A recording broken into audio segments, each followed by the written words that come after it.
Tafsir Al-Azhar Quran Surat An-Nisa ayat 34 bagian 3 tentang Nusyuz. Berkatalah lanjutan ayat tentang perempuan kalau terjadi sebaliknya.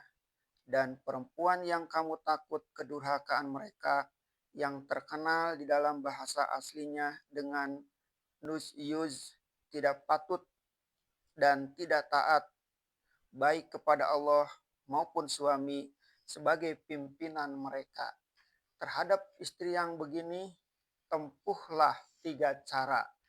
Maka ajari mereka, beri mereka petunjuk dengan pengajaran. Tunjuk, ajarilah mereka dengan baik. Sadarkan mereka atas kesalahannya. Suami yang baik akan dapat menentukan dan memilih kata-kata dan sikap yang layak untuk mengajari istri. Kadang-kadang ada istri yang tinggi hati, sombong, karena hidupnya biasa senang dengan orang tuanya, lalu dipandang enteng suaminya. Diberi hadiah sebuah barang misalnya, dipandang enteng saja hadiah itu. Dan dikatakannya bahwa pemberian ayah ibunya dahulu lebih mahal daripada itu.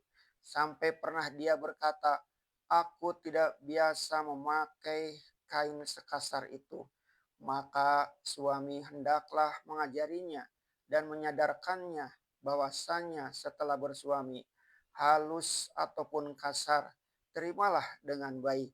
Karena apabila seorang telah bersuami, apabila bercerai dengan suaminya, jika dia pulang kembali ke dalam tanggungan ibu bapaknya, tidaklah lagi akan seperti sewaktu dia masih gadis. Dan beberapa misal yang lain, yang si suami untuk memberi pengajaran itu tidak boleh bosan, tetapi jangan nyinyir. Karena mendirikan dan menegakkan ketentraman sebuah rumah tangga kadang-kadang meminta waktu berpuluh tahun. Si suami hendaklah menunjukkan pimpinan yang tegas dan bijaksana. Tetapi ada lagi cara yang kedua, yang bagi setengah perempuan lebih pahit dari diajari dengan mulut dan memisahkan dari mereka pada tempat-tempat tidur. Ada zaman-zamannya bagi seorang perempuan adalah satu hukuman yang mengibakan hati kalau si suami menunjukkan marah dengan misah tidur. Memang kalau pergaulan telah berpuluh tahun, hukuman pisah tempat tidur tidak demikian besar artinya. Sebab sudah biasa juga suami istri yang telah banyak anak dan bercucu. Sebab telah tua-tua berpisah tempat tidur. Tetapi di waktu masih muda, memisah tempat tidur karena menunjukkan hati tidak senang, termasuk pukulan yang agak keras bagi seorang istri. Dan perempuan kadang-kadang merasa dirinya cantik benar. Dibuat-buatnya perangai untuk menguji atau untuk menekan perasaan suaminya. Kadang-kadang kalau si laki-laki tidak insaf atas tugasnya sebagai pemimpin, datanglah dia mengaki, menyembah kepada istrinya karena ingin bercumbu-cumbuan. Tetapi laki-laki yang tahu harga diri berbuat sebaliknya dari itu.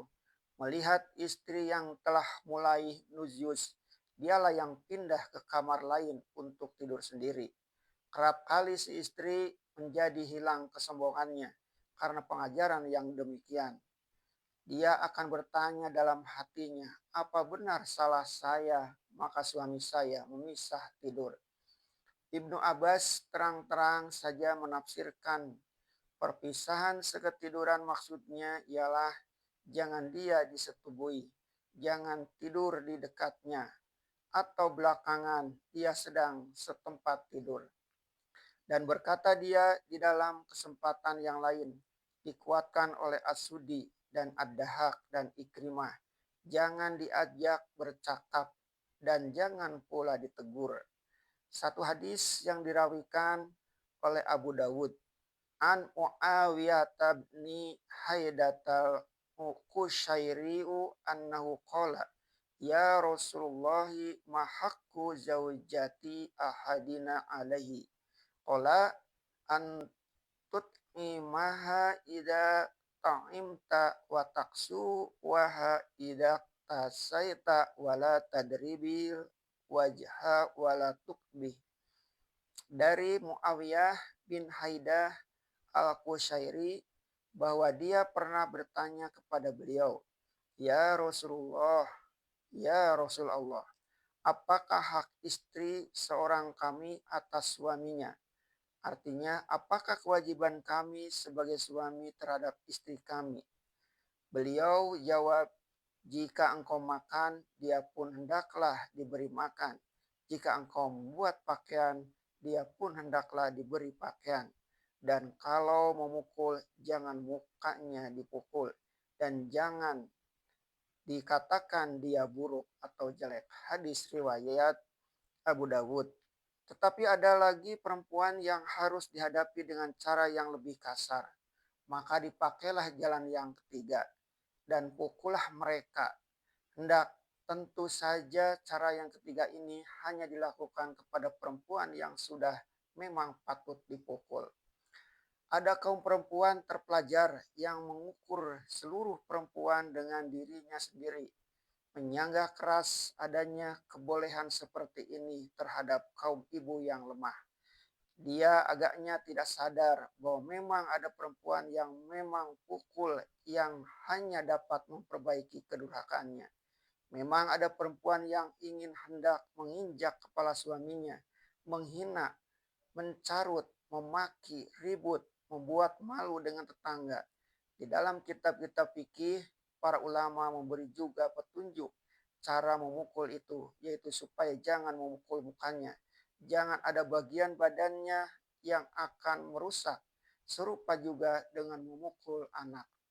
Sebagaimana juga keizinan yang diberikan Allah kepada seorang suami beristri sampai 4 dengan syarat adil.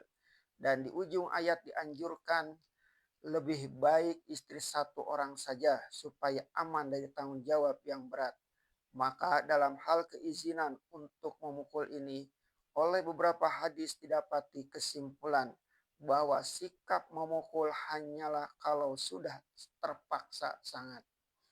Menurut riwayat, awal mula ayat mengizinkan memukul itu ialah bahwa ada seorang sahabat Rasulullah yang termasuk salah seorang guru atau nakib mengajarkan agama kepada kaum Ansor, namanya Sa'ad bin Rabi bin Amr, berselisih dengan istrinya Habibah bin Zaid bin Abu Zuhair. Suatu ketika Habibah menyanggah Nuzyus kepada suaminya Sa'ad. Lalu Sa'ad menempeleng muka istrinya. Maka datanglah Habibah ke hadapan Rasulullah Shallallahu Alaihi Wasallam ditemani oleh ayahnya sendiri, mengadukan halnya. Kata ayahnya, diseketidurinya anakku, lalu ditempelengnya. Serta merta Rasulullah menjawab, biar dia ambil balas kisos. Artinya Rasulullah mengizinkan perempuan itu membalas memukul sebagai hukuman. Tetapi ketika bapak dan anak perempuannya telah melangkah pergi, Rasulullah berkata, kembali, kembali, ini Jibril datang. Maka turunlah ayat ini, membolehkan memukul. Maka berkatalah Rasulullah SAW, kemauan kita lain, kemauan Allah lain. Maka kemauan Allah lah yang lebih baik. Dari riwayat lain bahwa nama perempuan itu ialah Khawlah binti Muhammad bin Salamah. Apabila diperhatikan jalan riwayat itu nyata benar bahwa Rasulullah sendiri secara pribadi tidaklah menyukai memukul istri. Bahkan disuruhnya istri membalas. Itu dapat dimaklumi karena beliau sendiri yang beristri sampai 9 orang tidaklah pernah walaupun menjentik salah seorang istri beliau. Tetapi setelah ayat turun, beliau taat akan ketentuan Allah. Sehingga beliau berkata, kehendak kita lain, kehendak Allah lain. Kehendak Allah lah yang baik.